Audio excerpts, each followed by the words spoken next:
Hello students, study magic word YouTube channel पे आपका स्वागत है। इसके पहले वाले लेक्चर में हम लोगों ने स्विच गियर एंड प्रोटेक्शन के चैप्टर नंबर 2 का टॉपिक सर्किट ब्रेकर कवर किया था। सर्किट ब्रेकर में कुछ रेटिंग रह गई थी, उसे हम इस लेक्चर में कंप्लीट करेंगे और इसके बाद हम लोग रिले को भी कंप्लीट करेंगे और इसी लेक्चर में प्रयास करेंगे कि चैप्टर नंबर 5 जो different type of sub station है उसको भी हम कवर कर लें। तो हमारे पास पहला टॉपिक है रेटेड फ्रिक्वेंसी। तो सर्किट ब्रेकर जिस फ्रिक्वेंसी पे ऑपरेट करने के लिए बना होता है उसे उस सर्किट ब्रेकर का रेटेड फ्रिक्वेंसी कहते हैं।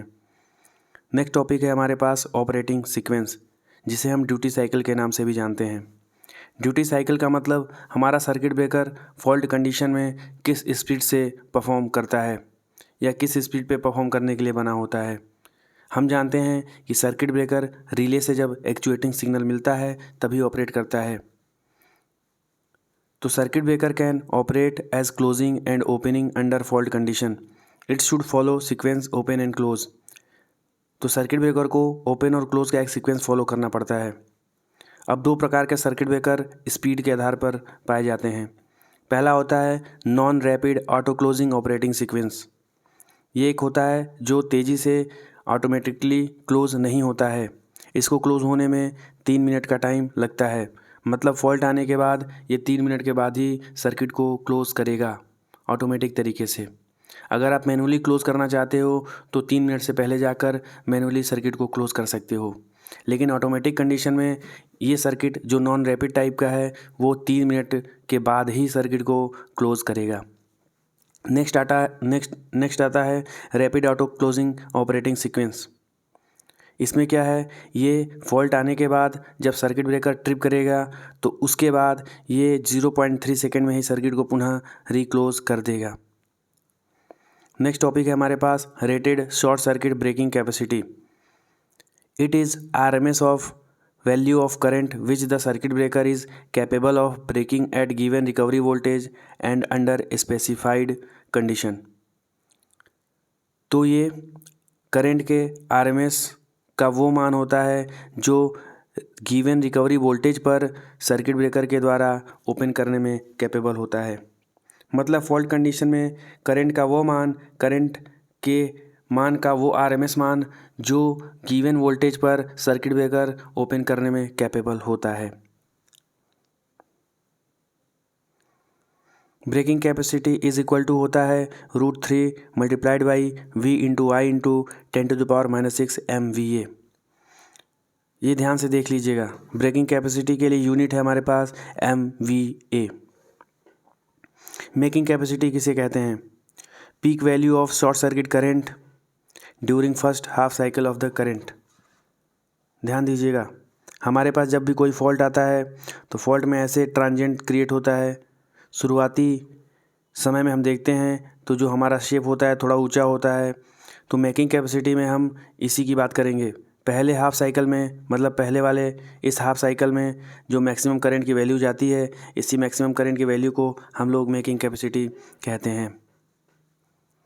मेकिंग कैपेसिटी या making current is equal to √2 multiplied by 1.8 multiplied by symmetrical breaking current, या making current is equal to 2.55 multiplied by symmetrical breaking capacity. ये आप याद रखोगे।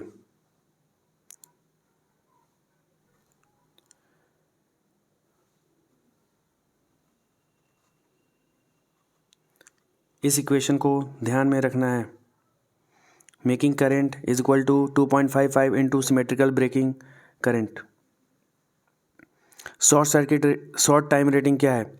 RMS value of current which circuit breaker can carry in a faulty closed position without damage it for specific time.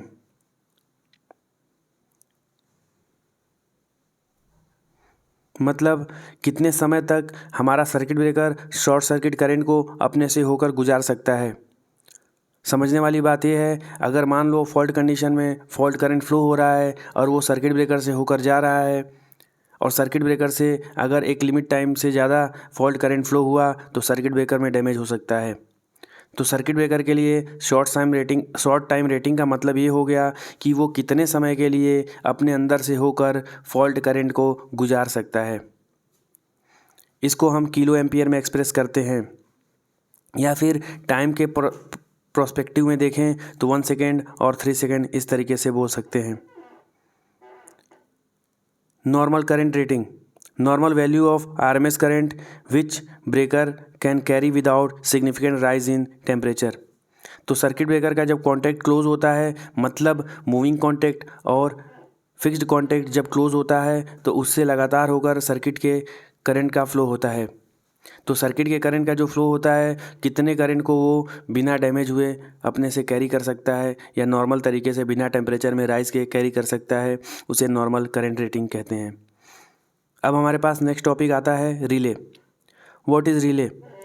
Relay एक sensing element होता है जो हमारे circuit में फॉल्ट को सेंस करता है। फॉल्ट को सेंस करने के बाद यह एक एक्चुएटिंग सिग्नल जनरेट करता है।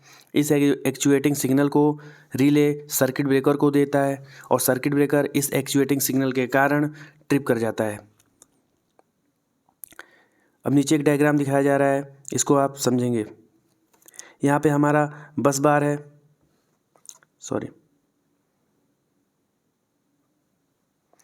यहाँ हमें बस बार दिख रहा है। यहाँ पे सर्किट ब्रेकर सीटी यानी करंट ट्रांसफार्मर लगा हुआ है। फिर यहाँ पे एक पोटेंशियल ट्रांसफार्मर भी लगा है। यहाँ पे एक सर्किट ब्रेकर हमारे सर्किट में लगा है और यहाँ पे हमारा रिले एलिमेंट लगा हुआ है। चलिए समझते हैं।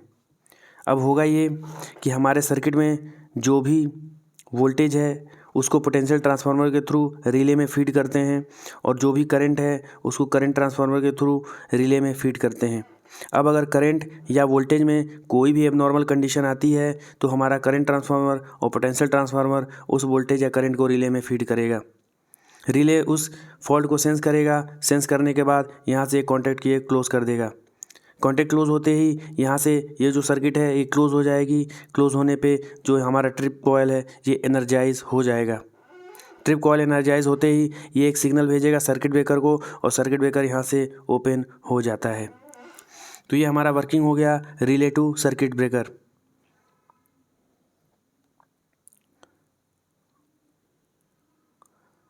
अब इसको हम समझते हैं, ध्यान से सुनिएगा। मान लो किसी क्षण हमारे सर्किट में फॉल्ट आ जाता है। फॉल्ट आने के बाद रिले के कॉन्टैक्ट को ट्रिप करने में कुछ टाइम लगता है, तो इस ड्यूरेशन को हम लोग बोलते हैं relay time. Relay contact trip होने के बाद यह कुछ टाइम लेता है सिग्नल भेजने के लिए। किसको? तो सर्किट ब्रेकर को। जो टाइम लगता है उसे बोलते हैं सर्किट ब्रेकर ओपनिंग टाइम। फिर जब सर्किट ब्रेकर ओपन हो जाता है, सर्किट ब्रेकर ओपन होने के बाद उसके कॉन्टैक्ट में कुछ आर्क क्रिएट होता है। वो आर्क कुछ समय के लिए बना रहता है। जब आर्क क्लोज हो जाएगा तो हम instant of opening of circuit breaker and arc extension तक के टाइम को हम लोग बोलते हैं आर्किंग टाइम। आर्किंग टाइम के बाद सर्किट ब्रेकर कुछ समय के लिए ओपन अवस्था में ही रहता है और फिर कुछ समय बाद वो ऑटोमेटिकली क्लोज हो जाता है या उसमें रिक्लोजर होता है। तो आर्क एक्सटेंशन और रिक्लोजर तक का टाइम जो होता है उसे डेड टाइम कहते हैं। अब ध्यान देने वाली बात है कि फॉल्ट से लेकर हम आर्क एक्सटेंशन तक की बात करें तो उसे हम बोलेंगे circuit breaker interrupting time. Circuit breaker interrupting time.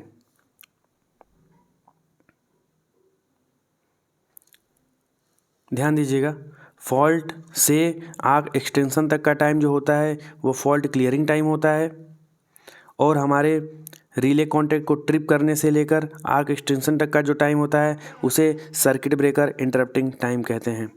Fault clearing time का मतलब ये हो गया कि फॉल्ट जिस क्षण बना हुआ है और जिस क्षण फॉल्ट क्लियर हो जाता है उस समय तक का जो टाइम है वो फॉल्ट क्लियरिंग टाइम है। सर्किट ब्रेकर इंटरप्टिंग टाइम का मतलब रिले जब ट्रिप करता है और आर्क जब तक बुझता है उसके बीच का जो टाइम है वो होता है सर्किट ब्रेकर इंटरप्टिंग टाइम। इसका स्क्रीनशॉट ले लीजिए।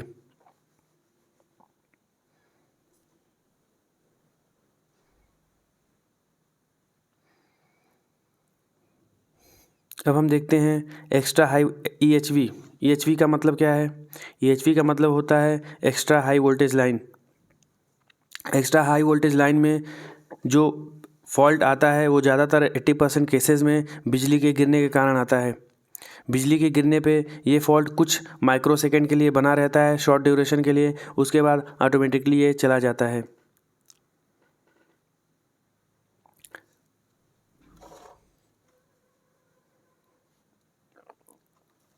फिर नेक्स्ट देखते हैं हम लोग 33 kV लाइन की बात करें तो जो 33 kV में मोस्ट ऑफ द फॉल्ट होता है वो ट्री, प्लांट, एनिमल या स्नेक के कारण होता है, और इसमें 3 बार सर्किट ब्रेकर को रीक्लोज करने का मौका मिलता है। अब ये क्या होता है समझिए। मान लीजिए कि हमारे ओवरहेड लाइन में जो 3 फेज़ लाइन जाती है ऊपर से आपने देखा होगा कभी कि टावर से लग के या फिर खंबे से होकर 3 फेज़ लाइन जाती है। उस 3 फेज़ लाइन में अगर अचानक से कोई सांप 2 फेज़ में लटक जाए, शॉर्ट सर्किट कर दे, तो हमारे घरों से बिजली चली जाएगी, सर्किट ब्रेकर ट्रिप कर जाएगा। बट सांप परमानेंट तरीके से वहाँ नहीं रहता, फिर बिजली के जाते ही वो गिर जाता है। तो हमारे सर्किट ब्रेकर में एक ऐसा सिस्टम लगा है कि फॉल्ट आने के बाद वो कुछ समय के लिए वेट करता है, फिर ऑटोमेटिक तरीके से वो फिर से सर्किट को ज्वाइन कर देता है। यह काम सर्किट ब्रेकर 3 बार दोहराता है। 3 बार दोहराने पर भी अगर फॉल्ट नहीं जाता तो सर्किट ब्रेकर ये सेंस कर लेता है कि इस फॉल्ट का नेचर जो है परमानेंट टाइप का है, अब इसको रिपेयर की आवश्यकता है। उम्मीद करता हूँ आपको समझ में आ रहा होगा। 80% fault are cleared in first reclosure. अगर सांप शॉर्ट सर्किट फॉल्ट क्रिएट किया है तो वो पहले ही रिक्लोजर में वो सांप गिर जाएगा, ज़मीन पे चला जाएगा या बिजली के झटके से सूख जाएगा। 10% नीड सेकेंड रिक्लोजर। अगर कोई लकड़ी है, लकड़ी की टहनी है, अगर वो लगी हुई है तो कुछ समय बाद उसको भी हम हटा देते हैं या गिर जाता है। 2% need the third reclosure. 8% are permanent fault. अगर मान लो केबल ही टूट के दूसरे केबल पे गिर गई तो वो ऑटोमेटिक तरीके से वो फॉल्ट समाप्त नहीं होता और कंटिन्यूअस सर्किट में फॉल्ट शो करता है। उसके लिए अब ह्यूमन बीइंग को जाकर मैकेनिकली उसको उस प्रॉब्लम को, उस फॉल्ट को क्लियर करना होगा। प्रोटेक्टिव रिले इलेक्ट्रिकल इंस्टॉलेशन में किसी पार्ट को आइसोलेट करने में यूज़ करते हैं। यह एक अलार्म सिग्नल जनरेट करता है under fault condition. Energising quantity current, voltage या दोनों रिले में सेंस किया जा सकता है। ट्रिप सर्किट सर्किट ब्रेकर को ओपन करने में यूज़ होता है। Burden of a relay it is the value of power consumed by the relay circuit at a rated current और वोल्टेज इन वोल्ट एम्पियर। कहने का मतलब हमारा जब रिले ऑपरेट करता है तो रिले ऑपरेट करने के लिए भी सिस्टम से कुछ एनर्जी को कंज्यूम करता है। तो रेटेड करंट और रेटेड वोल्टेज के मान पर रिले जितने एनर्जी को कंज्यूम करता है खुद को ऑपरेट कराने के लिए, उसे हम बर्डन ऑफ अ रिले कहते हैं। बर्डन ऑफ अ रिले को मेज़र करने के लिए वोल्ट एम्पियर यूनिट को सेलेक्ट करते हैं। ऑपरेटिंग और पिकअप लेवल ये क्या होता है? It is the value of actuating quantity which is on the threshold above which the relay operate. कहने का मतलब करंट और वोल्टेज के हर मान के लिए रिले ऑपरेट नहीं करता है।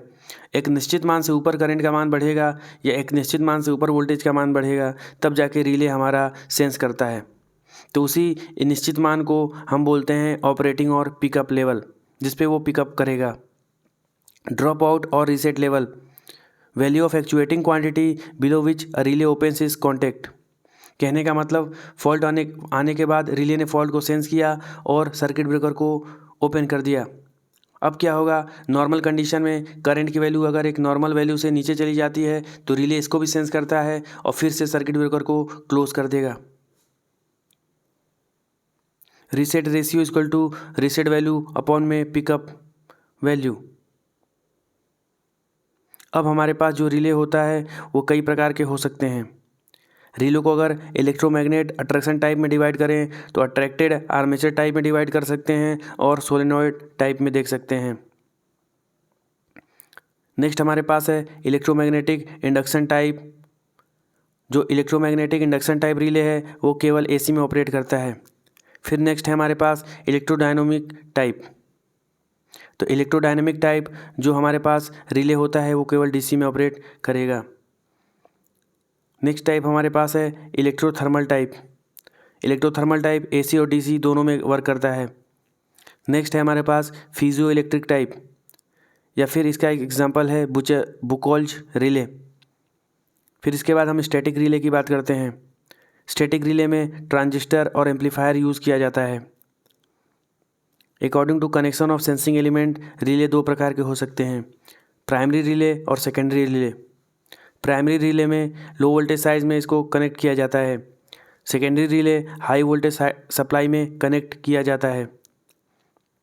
Depending upon how relay act upon circuit breaker, तो सर्किट ब्रेकर डायरेक्ट भी एक्ट करता है और इनडायरेक्ट भी एक्ट करता है। Type of contact when relay winding is not energised, normal open type relay हो सकता है, नॉर्मली क्लोज टाइप रिले हो सकता है।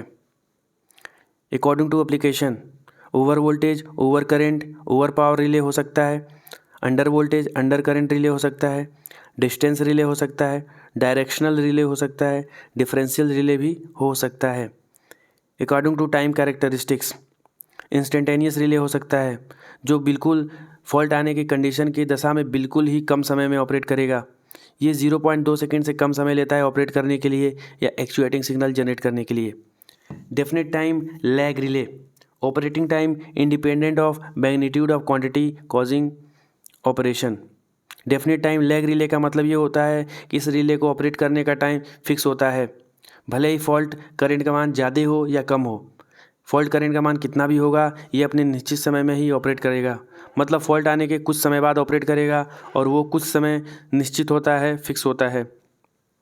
Inverse time lag relay, inverse time lag relay का मतलब ये होता है कि फॉल्ट करंट का मान अगर ज़्यादा है तो ये रिले जल्दी ट्रिप करता है, अगर फॉल्ट करंट का मान कम है तो रिले थोड़ा टाइम लेकर ट्रिप करेगा। मतलब करंट का मान ज़्यादा तो टाइम का मान कम, करंट का मान कम तो टाइम ज़्यादा लेगा।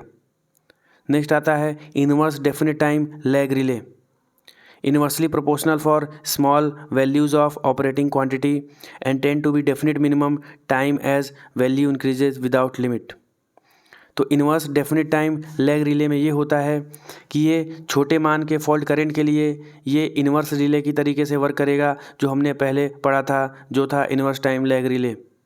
लेकिन अगर बड़े क्वांटिटी में करंट आता है तो ये एक डेफिनेट टाइम रिले की तरीके से वर्क करने लगता है। फिर हमारे पास आता है induction relay, widely used for protection of AC quantities. Induction relay का प्रयोग एसी क्वांटिटीज़ के प्रोटेक्शन में किया जाता है। अल्टरनेटिंग फ्लक्स, जब दूसरे एडी करंट से रिएक्ट करता है तो एक द्वितीयक फ्लक्स बनता है जो कि किसी कोण पे डिस्प्लेस्ड होता है। अब इसका वर्किंग मैकेनिज्म देखते हैं। तो जो रिले होगा इंडक्शन टाइप रिले, उसमें दो तरीके का फ्लक्स ऑपरेट करेगा और ये जो भी हमारे पास स्ट्रक्चर होगा इस पे जब दोनों फ्लक्स ऑपरेट करेगा तो इस फ्लक्स के ऑपरेशन से इसमें मूवमेंट क्रिएट हो जाता है। इन दोनों फ्लक्स के लिए इक्वेशन हमारे पास है φ1 = φ1 m sin omega T and φ2 = φ2 m sin omega T plus theta.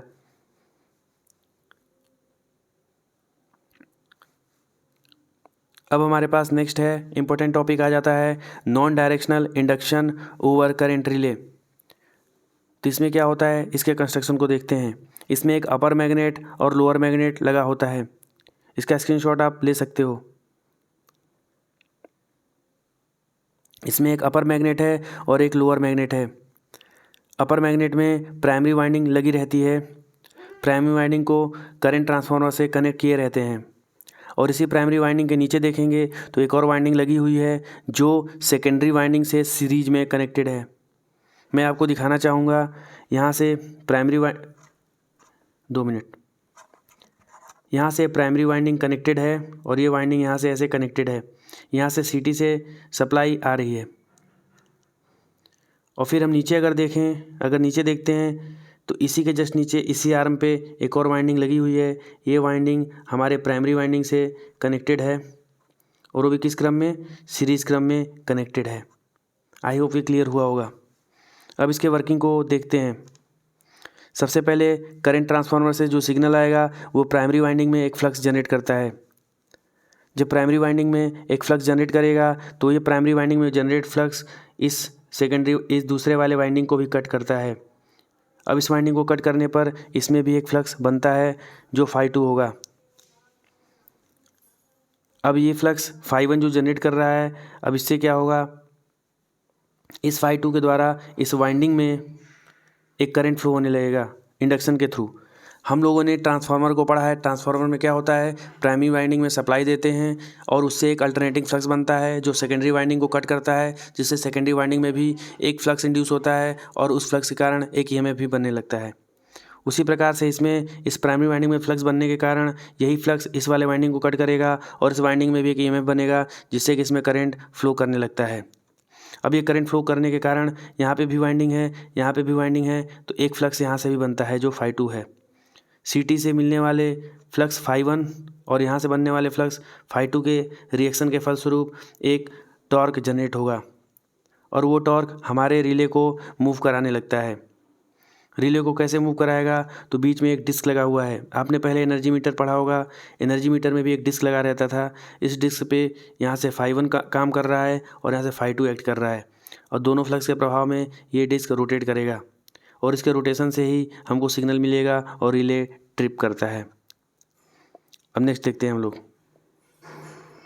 Secondary winding में ट्रांसफार्मर एक्शन से ईएमएफ इंड्यूस होगा, जो मैंने बताया। अब इसमें टैपिंग सिस्टम रहती है। करंट ट्रांसफार्मर से जो भी सिग्नल आ रहा है उसमें उस करंट ट्रांसफार्मर से जो भी सिग्नल आ रहा है उसको कंट्रोल करने के लिए टैपिंग का अरेंजमेंट किया रहता है, जिसे प्लग सेटिंग ब्रिज कहते हैं। प्लग सेटिंग ब्रिज का मतलब हम ये सेट करते हैं कि कितने करंट पर हमारा रिले एक्चुएटिंग सिग्नल जनरेट करे। तो उस प्लग सेटिंग से करंट ट्रांसफार्मर से आने वाले करंट को कंट्रोल करते हैं और हम ये सेट करते हैं कि कितने करंट के मान पे हमारा रिले सिग्नल देगा। तो ये स्ट्रक्चर हमारा होगा यहाँ पे। अब देखिए, हमारे पास जो डिस्क था, जो मैंने ऐसे दिखाया था अभी, एक डिस्क था बीच में जिस पे फ्लक्स ऑपरेट कर रहा था, उसमें मैकेनिज़्म होता है। उस डिस्क को अगर हम देखें, वो डिस्क गोल सा होता है और यहाँ पे ट्रिप सर्किट की तरफ एक सिग्नल गया होता है। जब ये डिस्क मूव करेगा, ऐसे मूव करके इधर से आएगा, तो ये वाला जो कॉन्टैक्ट है धीरे से आके यहाँ पे क्लोज कर जाएगा। जब इसको क्लोज करेगा तो ये सर्किट शॉर्ट सर्किट होगा और यहाँ से रिले से एक सिग्नल जनरेट होता है। वही सिग्नल सर्किट ब्रेकर पे जाता है।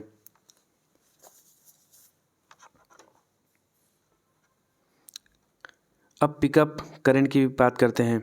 Pickup current is equal to होता है rated secondary circuit current transformer, मतलब करंट ट्रांसफार्मर में सेकेंडरी जो करंट होगा multiplied by percentage current setting upon में 100। The CT should not open circuited. Circuit break current transformer क्या होना चाहिए, ओपन सर्किटेड नहीं होना चाहिए। अगर करंट ट्रांसफार्मर ओपन सर्किटेड होगा तो उसमें बहुत ही ह्यूज अमाउंट में ईएमएफ बनेगा, जिससे खतरे की संभावना बढ़ जाती है। Relay automatically adopt the highest setting. Relay में ये गुण पाया जाता है कि ऑटोमेटिक तरीके से ही वो हाईएस्ट प्लग मल्टीप्लायर सेटिंग को अचीव कर लेता है। इसलिए हम जब तक मैन्युअली सेट नहीं करते तब तक वो हाईएस्ट प्लग सेटिंग पे वर्क करेगा। Characteristics curve, inverse time, inverse definite minimum lag type के रिले का कैरेक्टरिस्टिक्स देखते हैं, जो IDMT है। Upper iron core is saturated to get definite time. तो इस तरीके का कुछ कैरेक्टरिस्टिक्स देखने को मिलता है। What is PSM? इसको बोलते हैं plug setting multiplier. Number of times the relay current is in excess of current setting. इसका फॉर्मूला होता है फॉल्ट करंट अपॉन में पिकअप वैल्यू। इसके बाद हम देखते हैं induction type directional over current relay. अभी तक हम लोगों ने डायरेक्शनल नहीं देखा था, अब हम देख रहे हैं डायरेक्शनल ओवर करंट रिले। इसमें सेम स्ट्रक्चर देखने को मिलेगा हमारे पास। ये वाला स्ट्रक्चर बिल्कुल सेम है जो फॉल्ट को सेंस करता है। ये वाला स्ट्रक्चर बिल्कुल ही सेम है जो फॉल्ट को सेंस करता है, बट ये वाला जो स्ट्रक्चर है ये डायरेक्शन को भी बताएगा कि फॉल्ट करंट की डायरेक्शन अगर इधर है तो भी सेंस करेगा, इधर है तो भी सेंस करेगा। तो ये वाला रिले किस पर्टिकुलर डायरेक्शन में आने वाले फॉल्ट को ही सेंस करके ट्रिप सिग्नल जनरेट करेगा। जो डायरेक्शनल रिले है वो अपोजिट डायरेक्शन में आने वाले फॉल्ट को सेंस करके ट्रिप सिग्नल जनरेट नहीं करेगा। तो ये डायग्राम आप लोग देख लीजिए।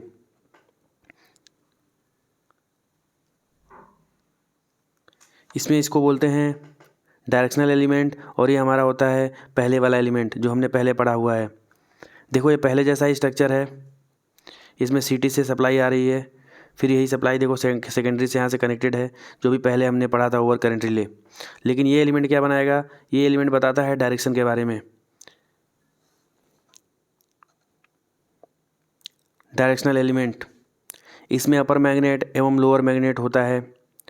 अपर मैग्नेट सप्लाई वोल्टेज से कनेक्ट होता है और अपर मैग्नेट सप्लाई वोल्टेज से पोटेंशियल ट्रांसफार्मर के थ्रू ही कनेक्ट होता है। लोअर मैग्नेट करंट ट्रांसफार्मर के थ्रू कनेक्ट होता है। फ्लक्स इंड्यूस्ड इन प्राइमरी या upper magnet interact with each other. Torque produce होगा। डिस्क केवल एक पर्टिकुलर फिक्स डायरेक्शन में मूव करने के लिए अलाउड होती है। टॉर्क अपोजिट डायरेक्शन में प्रोड्यूस होने पर डिस्क रोटेट नहीं होगा। करंट कॉइल प्राइमरी वाइंडिंग के सीरीज में कनेक्ट होता है। जब डायरेक्शनल एलिमेंट एक पर्टिकुलर डायरेक्शन में रोटेट होता है तभी primary winding of relay is connected the secondary winding और रिले ऑपरेट होगा। इस प्रकार एक पर्टिकुलर डायरेक्शन के अंतर्गत रिले ऑपरेट करता है। तो हमने देखा डायरेक्शनल रिले में दो कंपोनेंट हैं, एक डायरेक्शनल एलिमेंट है, एक नॉन डायरेक्शनल एलिमेंट होता है। डायरेक्शनल एलिमेंट डायरेक्शन को सेंस करेगा, जबकि non directional element actuating signal को जनरेट करने का काम करता है। अब नेक्स्ट टॉपिक है हमारे पास डिफरेंशियल रिले और इनके प्रकार। डिफरेंशियल रिले क्या होता है, इसको पढ़ते हैं। यह दो समान इलेक्ट्रिकल क्वांटिटीज़ के बीच तुलना करके वर्क करता है। दो इलेक्ट्रिकल क्वांटिटीज़ के मैग्नीट्यूड या परिमाण के बीच तुलना करता है। डिफरेंशियल रिले के दोनों क्वांटिटीज़ के बीच 180 अंश का फेज शिफ्ट होना चाहिए। यह फेज डिफरेंस 180 से अलग भी हो सकता है, लेकिन सामान्यतः 180 अंश का फेज डिफरेंस ही लेते हैं। Generator transformer unit, transformer, feeder, big Motors और बस बार के प्रोटेक्शन में डिफरेंशियल रिले का इस्तेमाल होता है।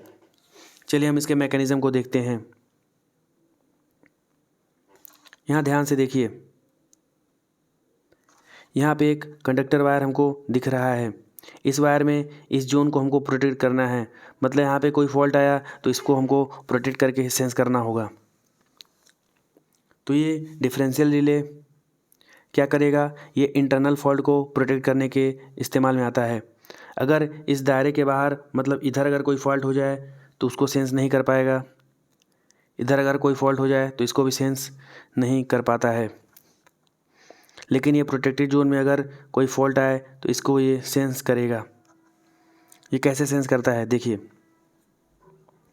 इस नॉर्मल अवस्था में क्या होना चाहिए, नॉर्मल अवस्था में इस लाइन से गुजरने वाले करंट का मान सेम होना चाहिए, यहाँ भी वही होना चाहिए करंट का मान, यहाँ भी वही करंट फ्लो होना चाहिए। लेकिन अंदर कहीं जब फॉल्ट आता है तो फॉल्ट आने पर क्या होगा, इधर से करंट तो आएगा, लेकिन करंट आने के बाद इधर से ऐसे चला जाएगा, आगे कोई करंट नहीं आता है। अब देखिए इसके कारण क्या होगा। हम देख रहे हैं कि बीच में एक रिले एलिमेंट लगा हुआ है और यहाँ पे एक CT का अरेंजमेंट देख रहे हैं, ये भी एक CT है और ये भी एक CT है। इसमें से करंट एक इंड्यूस होगा और ये करंट ऐसे सर्किट में बहता है, और सेम इधर से करंट जाने पर एक करंट इधर इंड्यूस होगा, वो ऐसे बहेगा, और ये करंट इधर से आता है, ये करंट इधर से आता है। चूँकि नॉर्मल कंडीशन में इधर से बहने वाले करंट का मान इधर से बहने वाले करंट के मान के बराबर होगा, इसलिए I1 का मान जो होगा वो I2 के भी बराबर होता है। और रिले एलिमेंट में जब I1 इधर से जाएगा, I2 इधर से जाएगा और I1 बराबर I2 होगा तो हमारा वो 0 हो जाता है और रिले एलिमेंट में कोई भी करंट फ्लो नहीं होता अंडर नॉर्मल कंडीशन। लेकिन जब कोई फॉल्ट यहाँ से क्रिएट होता है तो फॉल्ट होने पर यहाँ से तो I1 करंट आता है, बट ये इस रास्ते से करंट गुजर जाएगा, इधर कोई करंट नहीं आएगा।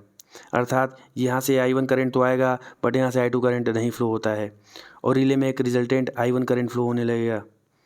और रिले एलिमेंट में जब I1 करंट फ्लो होगा तो वो एक फॉल्ट को शो करता है।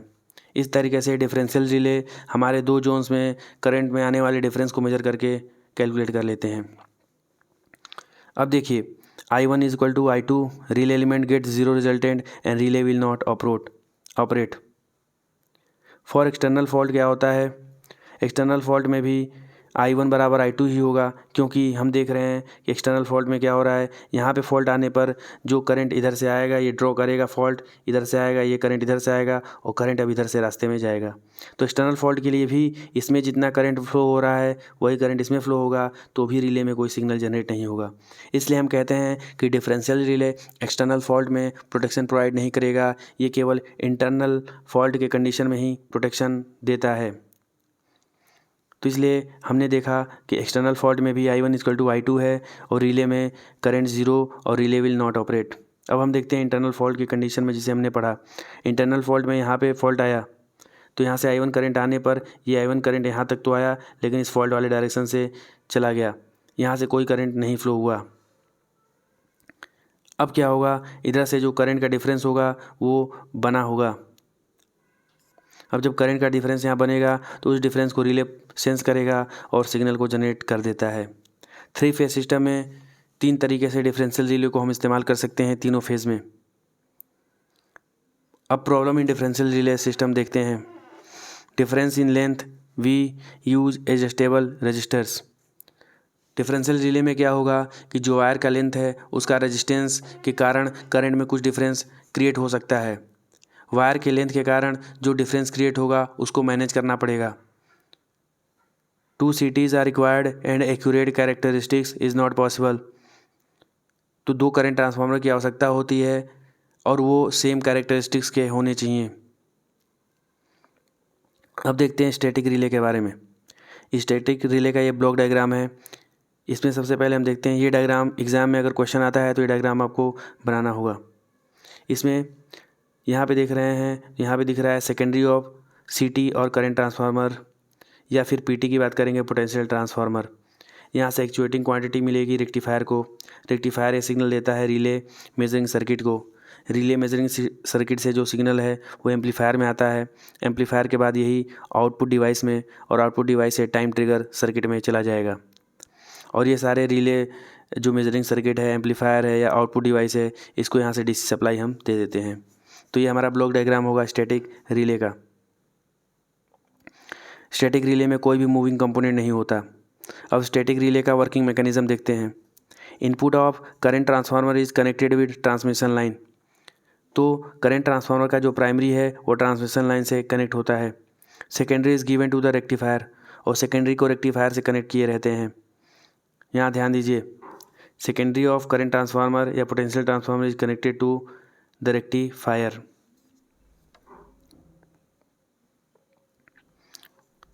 Rectifier converts alternating quantity to DC and it is fed to the relay measuring unit. तो रेक्टिफायर क्या करेगा, जो AC क्वांटिटी है उसको DC में कन्वर्ट करता है और फिर रिले मेजरिंग यूनिट में इसको सेंड करता है। फिर क्या होगा, रिले मेजरिंग यूनिट के पास कंपेरेटर लगा होगा, लेवल डिटेक्टर लगा होगा और लॉजिक सर्किट लगे होते हैं। बेसिकली यहाँ पे इलेक्ट्रॉनिक इक्विपमेंट का यूज़ किया जाता है। Output of rectifier must achieve the threshold value. मतलब रेक्टिफायर का जो आउटपुट है एक निश्चित वैल्यू के ऊपर जाने पर ही रिले सेंस करता है। Output of relay measuring unit circuit act as input to amplifier. Relay measuring circuit से जो आउटपुट निकलता है वो आउटपुट एम्पलीफायर के लिए इनपुट का काम करता है। एम्पलीफायर सर्किट से फिर सिग्नल आउटपुट सिग्नल में जाता है और आउटपुट डिवाइस सर्किट ब्रेकर को सिग्नल देके ट्रिप कर देता है। स्टैटिक रिले के इलेक्ट्रिकल सिग्नल के लिए रिस्पॉन्स देगा। अगर लाइट हीट क्वांटिटी है तो इससे पहले इलेक्ट्रिकल फॉर्म में चेंज करना होगा, तभी रिले वर्क करेगा। स्टैटिक रिले के क्या फ़ायदे हैं, इसमें त्रुटियां कम होती हैं क्योंकि कोई मूविंग कंपोनेंट नहीं होता। सेकंड, वज़न कम होता है। तीसरा, स्थान कम घेरता है, पैनल स्पेस की बचत होती है। चौथा, साउंड और नॉइस नहीं होता। पांचवा, रिस्पॉन्स फास्ट होता है। छठा, जीवन काल अधिक होता है। सातवां, इलेक्ट्रोमैग्नेटिक इंटरफेरेंस कम होता है। आठवां, कंज्यूम लेस पावर। नौवां, शॉक और वाइब्रेशन का प्रभाव नहीं पड़ता है। अब हम आते हैं 5वें चैप्टर पे। विभिन्न प्रकार के sub station. Sub station power को कंज्यूमर के आवश्यकता अनुसार पहुंचाने की प्रक्रिया को निर्वाह करते हैं। यह पावर को रेगुलेट करने में मदद करता है। सब स्टेशन में ट्रांसफार्मर, इंसुलेटर और सर्किट ब्रेकर सम्मिलित होते हैं। सब स्टेशन एक सुरक्षित एवं समान एनर्जी फ्लो को उत्पन्न करने, ट्रांसमिट करने एवं डिस्ट्रीब्यूट करने में हेल्प करता है। सब स्टेशन के प्रकार देखें तो ये 4 श्रेणियों में वर्गीकृत किए जाते हैं। पहले नंबर पे अनुप्रयोग के आधार पर, दूसरे पे सर्विस के आधार पर, तीसरे पे ऑपरेटिंग वोल्टेज लेवल के आधार पर, चौथा स्थान डिजाइन के आधार पर। अब हम देखते हैं अनुप्रयोग के आधार पर सबस्टेशन के प्रकार। तो अनुप्रयोग के आधार पर सबस्टेशन के 4 प्रकार हैं। पहले नंबर पे है step up substation. Step up substation generating station से डायरेक्ट जुड़ा रहता है, वोल्टेज को स्टेप अप करता है ताकि I2R लॉस कम हो। सर्किट ब्रेकर लगे होते हैं। सर्किट ब्रेकर शट डाउन स्थिति में प्रयोग में लाया जा सकता है। सेकेंड नंबर पे है step down substation. Step down substation load केंद्रों से जुड़ा रहता है। विभिन्न लोडों के लिए विभिन्न वोल्टेज की आवश्यकता होती है। स्टेप डाउन सबस्टेशन 69 kV तक ट्रांसमिशन वोल्टेज लेवल बदलने में सक्षम होता है। कुछ पावर सबस्टेशन लाइन से टैप की जाती हैं ताकि रास्ते में इंडस्ट्रियल लोड को फेड कर सकें। तीसरे नंबर पे है प्राइमरी सबस्टेशन। ये substation high voltage and medium voltage के लिए लगे रहते हैं। सेकेंडरी सबस्टेशन, ये मीडियम और लो वोल्टेज के बीच लगे रहते हैं। फिर नेक्स्ट है डिस्ट्रीब्यूशन सबस्टेशन। डिस्ट्रीब्यूशन सबस्टेशन में देखें तो प्राइमरी डिस्ट्रीब्यूशन के वोल्टेज में स्टेप डाउन किया जाता है। वोल्टेज कंज्यूमर को उनके लोड में यूज करने के लिए होता है। 3 फेज़ में 34,500 वोल्ट होता है और सिंगल फेज़ में 19,920 वोल्ट होता है। इसको प्रयोग के लिए उपकरणों के आधार पर वर्गीकृत किया जा सकता है।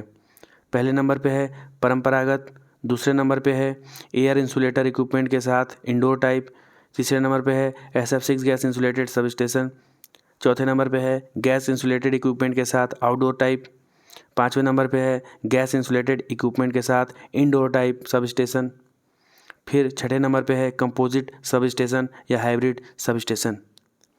नेक्स्ट टाइप देखते हैं मोबाइल सबस्टेशन। यह एक टारगेटेड पर्पस के लिए बना होता है। इसकी प्रकृति टेम्पररी टाइप की होती है।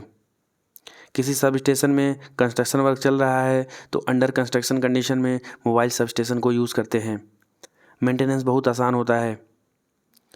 ब्लैकआउट, आग, मौसमी डिस्टर्बेंस और तोड़फोड़ की कंडीशन में भी यूज़ लाया जा सकता है। इंडस्ट्रियल सबस्टेशन बल्क सबस्टेशन के नाम से जाने जाते हैं। ये डेडिकेटेड उपभोक्ताओं के लिए प्रयोग में लाए जाते हैं। नेक्स्ट हमारे पास है सर्विस के आधार पर सबस्टेशन। सर्विस के आधार पर सबस्टेशन कन्वर्टर सबस्टेशन करंट की फ्रीक्वेंसी को हाई से लो में बदलता है। AC से DC या DC से AC में भी परिवर्तन कर सकता है। नेक्स्ट है स्विचिंग सबस्टेशन। इसका उद्देश्य वोल्टेज को बदले बिना पावर लाइन को स्विच करना होता है। ट्रांसमिशन लाइन के बीच लगाया जाता है। It separates the faulty section of system. Collector substation विभिन्न प्रकार के आने वाले पावर को कलेक्ट करने में प्रयोग में लाया जाता है। Wind farm, hydro electric project ETC में प्रयोग किया जाता है। ट्रांसमिशन वोल्टेज को इंक्रीज करके ग्रिड को डिस्ट्रीब्यूट कर सकता है। नेक्स्ट है ऑपरेटिंग वोल्टेज के लेवल के आधार पर सबस्टेशन। तो हमारे पास मिलता है पहले नंबर पे हाई वोल्टेज सबस्टेशन। 11 kV से 66 kV के बीच वोल्टेज में प्रयोग में लाया जाता है। B है एक्स्ट्रा हाई वोल्टेज सबस्टेशन। यह 132 kV और 400 kV के बीच प्रयोग में लाया जाता है। नेक्स्ट है ultra high voltage operating voltage substation. ये 400 kV से अधिक लेवल पे ऑपरेट करता है। फिर हमारे पास आता है DC हाई वोल्टेज सबस्टेशन। ये direct current high voltage substation. ये 250 kV प्लस माइनस 400 kV और प्लस माइनस 500 kV पर ऑपरेट करता है। फिर नेक्स्ट है लोकेशन के आधार पर सबस्टेशन। लोकेशन के आधार पर सबस्टेशन देखें तो पहले नंबर पे आता है आउटडोर सबस्टेशन। ये खुली हवा में लगे रहते हैं। स्थान पर निर्माण होता है। 66 kV, 132 kV, 220 kV, 400 kV substation के नाम से भी जाने जाते हैं। इंडोर सबस्टेशन कम वोल्टेज के लिए होते हैं। एक छत या बंद डिब्बे के अंदर बनाए जा सकते हैं। 11 kV, 33 kV के सबस्टेशन होते हैं। पोल माउंटेड सबस्टेशन मुख्य रूप से डिस्ट्रीब्यूशन सबस्टेशन होते हैं 2, 4, 6 या इससे भी अधिक पोल्स के बने हो सकते हैं। आइसोलेटर स्विच के साथ साथ पोल पर माउंटेड डिस्ट्रीब्यूशन ट्रांसफार्मर की आवश्यकता होती है। इनकी रेटिंग 25 kVA, 125 kVA, 225 kVA की हो सकती है। अंडरग्राउंड सबस्टेशन भीड़ भाड़ वाले स्थानों पर बनाए जाते हैं। जहां आउटडोर सबस्टेशन का निर्माण संभव नहीं है, वहां पे इसका निर्माण किया जाता है। अब देखते हैं बस बार अरेंजमेंट। बस बार क्या होता है? यह एक कंडक्टर है जो करंट को एक पॉइंट तक ले जाता है। इस कंडक्टर के साथ अन्य कई कंडक्टर जुड़े होते हैं। बस बार एक प्रकार का इलेक्ट्रिकल जंक्शन होता है। एक मोटा सा बस बार कहने का मतलब एक मोटा कंडक्टर होता है जो सर्किट के सारे करंट को अपने अंदर से समाहित करके ले जाता है और उधर से ही अन्य सारे कंडक्टर को ज्वाइंट करके हम अलग अलग करंट लेते हैं। इनमें इनकमिंग और आउटगोइंग करंट पाथ होता है। यह निम्न प्रकार के हो सकते हैं। बस बार निम्न प्रकार के हो सकते हैं: रिंग बस बार, डबल बस बार और सिंगल बस बार। अब आता है लाइटनिंग अरेस्टर या तड़िक चालक।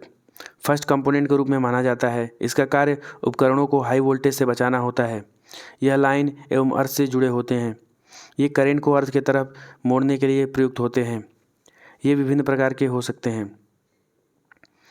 Equipment used in substation: isolator, lightning arrester substation में यूज होता है। सीटी मीटरिंग सिस्टम यूज होता है करंट को मेजर करने के लिए।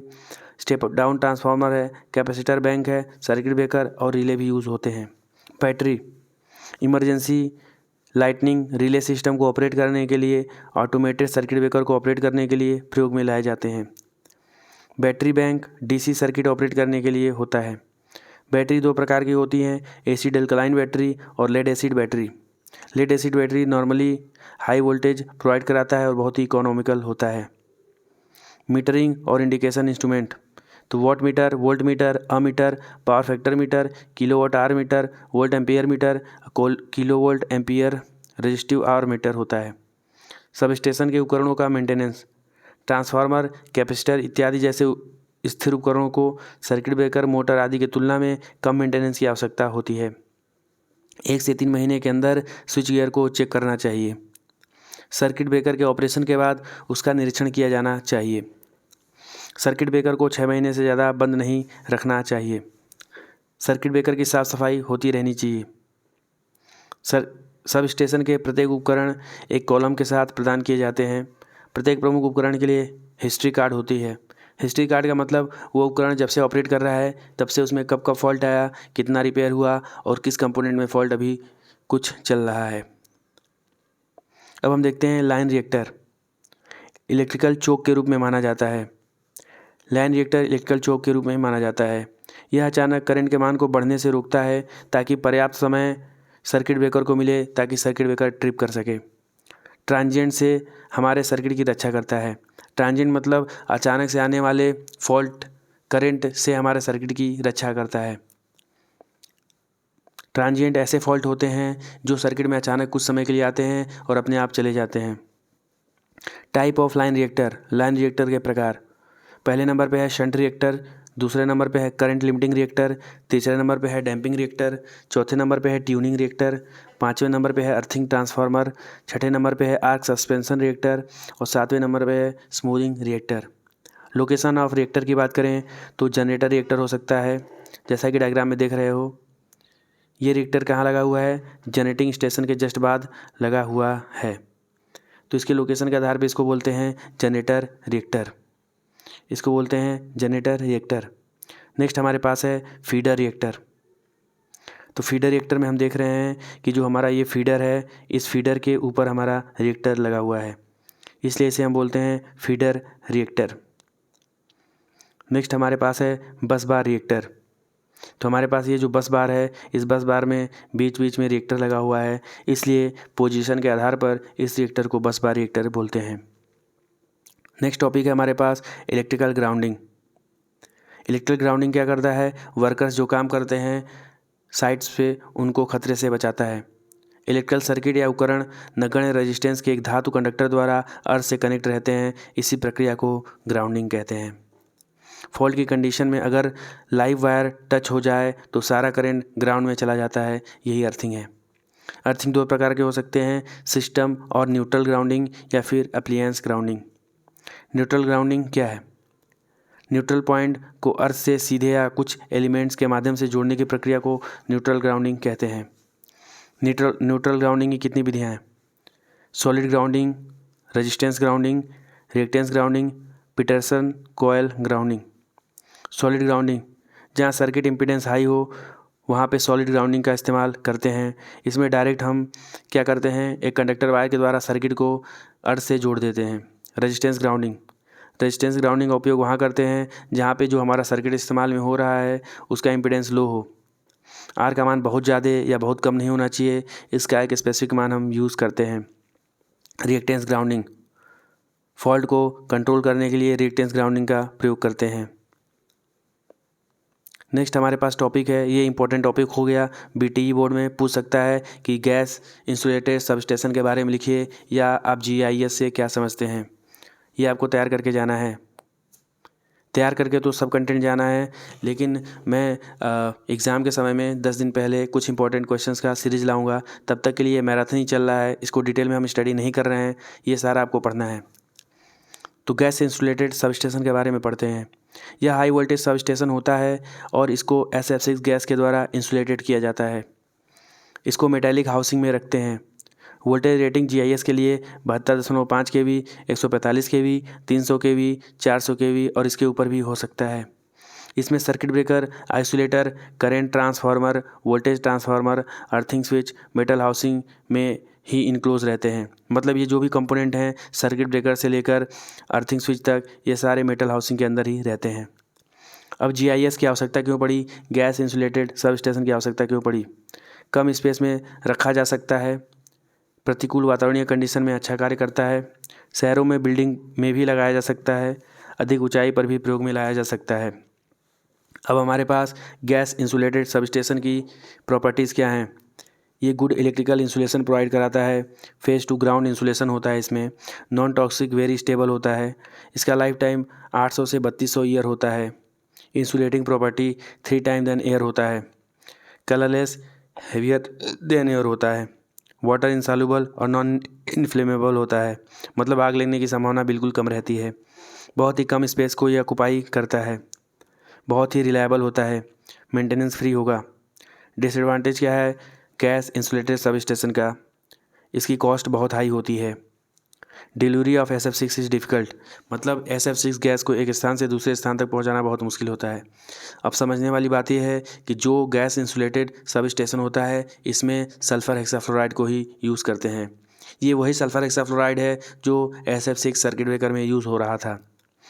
अब डिसएडवांटेज नेक्स्ट देखते हैं। It is a indoor type sub station, not a single dust particle is allowed. इसके अंदर एक भी डस्ट पार्टिकल नहीं जाना चाहिए, नहीं तो डस्ट पार्टिकल के कारण इंसुलेशन फेलियर की संभावना बनी रह सकती है। सिस्टम को साफ़ करना आवश्यक रहता है। तो आज के लिए बेटा इतना सफिशिएंट है। हमारा जो चैप्टर नंबर 2 है वो भी फिनिश हो चुका है और चैप्टर नंबर 5 भी फिनिश कर चुके हैं। नेक्स्ट लेक्चर में चैप्टर नंबर 3 स्टार्ट करेंगे, जो कि protection of different devices like motor, generator and feeder ETC होगा, तो उसको हम लोग पढ़ेंगे। अगर आपको ये कंटेंट अच्छा लगा हो तो प्लीज़ मेरे चैनल को सब्सक्राइब करिएगा, लाइक, कमेंट और शेयर ज़रूर कर दीजिएगा, और कुछ भी अगर आपका सजेशन है तो उसको कमेंट बॉक्स में लिखिएगा। चूँकि एग्ज़ाम्स नज़दीक हैं इसलिए मैं सारे सब्जेक्ट्स को मैराथन सेशन में कवर कराने का प्रयास कर रहा हूँ। धन्यवाद।